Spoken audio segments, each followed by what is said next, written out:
On a very warm and sunny Thursday afternoon in Melbourne, we welcome you to day 3 of the NAB AFL Draft Combine here at Etihad Stadium. Hello everyone, Matt Thompson with you, alongside our two draft gurus here at the AFL, Kevin Sheehan and Mick Ablett. Good afternoon to you both, and right now the beep test is going on behind us. This is a tough test, Mick. Absolutely, mate. One of the most gruelling ones, one that the boys really get tense and a bit edgy about, but one of the recruiters get a lot of value out of too. All right, talk to us about some of the results, Kevin. Well, Josh Kelly, now he's one of those guys available for the mini draft. It'll be decided from next Monday onwards, has been one of the best with about a 14.6. Oliver Wines, a much talked about early draft choice, 2 of the 14.4 have been 2 of the early success stories of the midfield guys. So still plenty of guys to go through before we work out who ends up number 1 in this particular discipline. A lot of the recruiters and the club representatives sitting in the stands at the moment watching this. They're also watching very closely this morning as we saw the skills tests completed. Let's begin with the Brad Johnson goal kicking. Shifter. Yeah, Matty, in for the first time this one. A real focus on goal kicking in the game. So 5 kicks from 5 different positions. You've got a couple of set shots, a couple of snaps, and then 1 shot on the run. So you have 5 shots a goal. Maximum score would be 30, of course. And we had 3 guys tied on 30 out of 30. Perfect scores. Jake Stringer, the highly regarded guy from the Bendigo Pioneers. Jesse Lonigan, the much talked about boy from Launceston and Tassie, has had a wonderful camp. And Andrew Boston, a boy from Queensland, from Broadbeach. Great to see him with the perfect score. Tim Membry, another guy that kicked goals late in the year for Gippsland Power. Very impressive with his workout. All right, let's turn our attention to the kicking. This was the Nathan Buckley designed test. Yeah, absolutely, Matty. Some guys in this one that were fantastic. We saw Lane Wilkins, Rory Atkins and Josh Simpson all get 29 out of 30.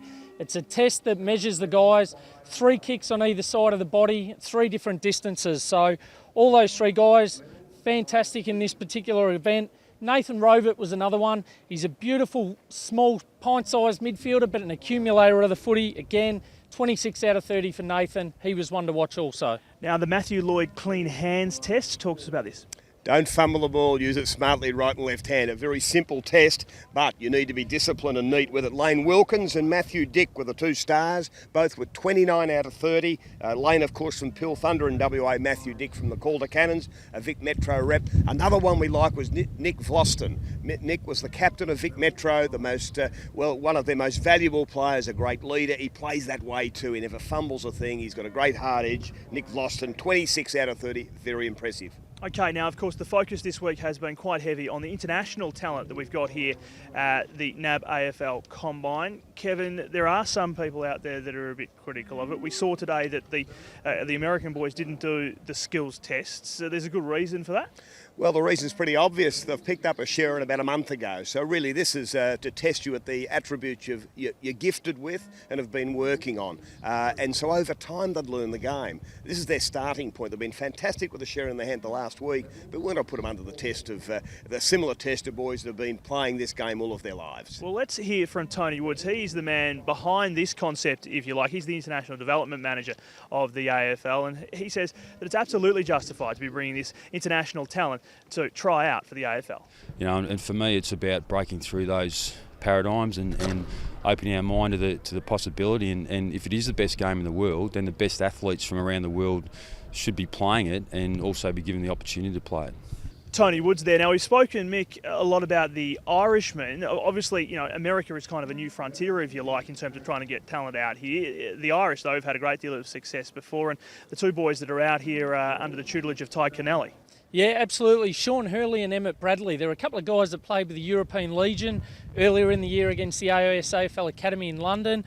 Fantastic. They're guys that have certainly got the ability to transition. We've seen a number of guys, Zach Toohey, Marty Clark, make the move. These guys have got a little bit more size and really look the part. Let's hear from them.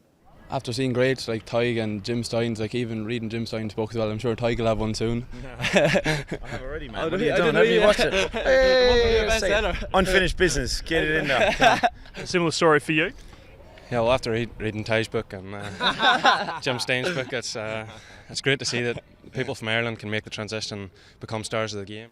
Oh, yes, having a bit of a laugh there with Ty Kennelly. Now, Shifter, let's talk about Jack Viney. Obviously, the father-son situation is very, very interesting. We're looking forward to seeing what happens on Monday morning. Some interesting comments from Jack in the press talking about Melbourne's got one chance to get him. What do you make of all of that? Interesting read, wasn't it? But I know that next Monday at 10 o'clock, that'll be decided in seconds as we have the father-son draft decide the fair value, it's called. We've got Danner, of course, and Viney. Until tomorrow, the clubs have got to make a decision. I think Jordan Burke, Geelong have decided not to go with him. We're waiting on James Stewart, so it's all interesting there. Lockie Hunter's another one we see working out today. It's not confirmed yet whether he'll be in that father-son draft. But look, Jack just wants to play the game. He's a bull at a gate. He loves attacking the footy, and he was full on with his, I suppose, emotional commitment to wanting to be a great league footballer. So I love that part of it. Absolutely. Well, of course, the recruiters have big calls to make in terms of whether or not they make bids under the father-son rule. Let's hear from Scott Clayton. He's the Gold Coast recruiting manager. He's certainly in that first group, from 2 to 6 or 7, I would think. And there's a lot more sort of data to come out of this and interviews. So, regardless, he's going to have a super career. Scott Clayton there. Now, another part of this week, guys, that we've been talking a lot about, this is obviously the fitness test component going on behind us. We've seen the skills and all of that sort of thing as well over the course of the week here at the Combine. But in the corporate boxes above us here at Etihad Stadium, each club has their own box and there's been meetings going on each and every day. It can be quite an intimidating process. Yeah, it certainly can. But at the end of the day, Matty, we're telling the boys, go in there and be yourself. Present as best you possibly can. Be honest with the clubs. They know enough about the boys on field. They've got a good feel for them off field as well. Just put your best foot forward. Let's hear from a couple of guys about how they're finding the interview process. Brodie Grundy and Jack Martin. Yeah, well, like I said, it's pretty private. So we've only had a couple of interviews. So it's just strengths and weaknesses and stuff like that, and just areas to improve and how you think you'll go if you go into state and stuff like that. So pretty standard. Yeah, it's a bit frightening going into the interview room with 7 blokes sitting around you, but I've managed to get through it, so it's been great experience. And before we move on, Kevin, a quick word on Brodie and Jack? Well, Brodie will play in a final at the weekend. He's an awesome specimen, this fellow, at 202 centimetres. It's in South Australia, isn't it? Under 18s? Under 18s. He'll start there at 9 o'clock, but you'd expect him to go very early. He's the back-to-back All-Australian ruckman. And Martin? Well, Martin's in the mini draft pool, so he might have his fate decided as soon as next Monday. He's one of the young guys. 5 17-year-olds are here trying out for those 2 last spots where GWS and Stephen Silvani have the chance to try to weigh 2 choices of the younger players. And just finally, the repeat sprints, we saw them late yesterday here at Etihad Stadium. A quick word on those? Yeah, Matthew Haynes was the star of this. Out in his own here, 6 efforts over the 30 metres. It's your accumulated time. He did 23.91 seconds. Not far off the best ever time. 5th, in fact, ranked. He's had a great combine overall. His sprint time was excellent with a 2.90. He's done a 27 out of 30 for his Buckley kicking test. So that's the combination you're after. And the beep test continuing behind us, Mick. Was there any thought to closing the roof, or is this just adding to the punishment for these guys? This has got to be one of the most gruelling tests at the Combine. No, absolutely, Matty. No thought of closing the roof. These boys are tough. They know what it takes to make it to the top, and this is just another example of what's ahead of them. Well, that is our report from day 3 at the NAB AFL Combine. Of course, we have complete text coverage for you here online in our Combine portal, so make sure you have a click around and see what information there is there for you. There is just so much stuff from our team of reporters, and we'll be back with you tomorrow to wrap it all up on the final day of the Combine. For now, it's goodbye.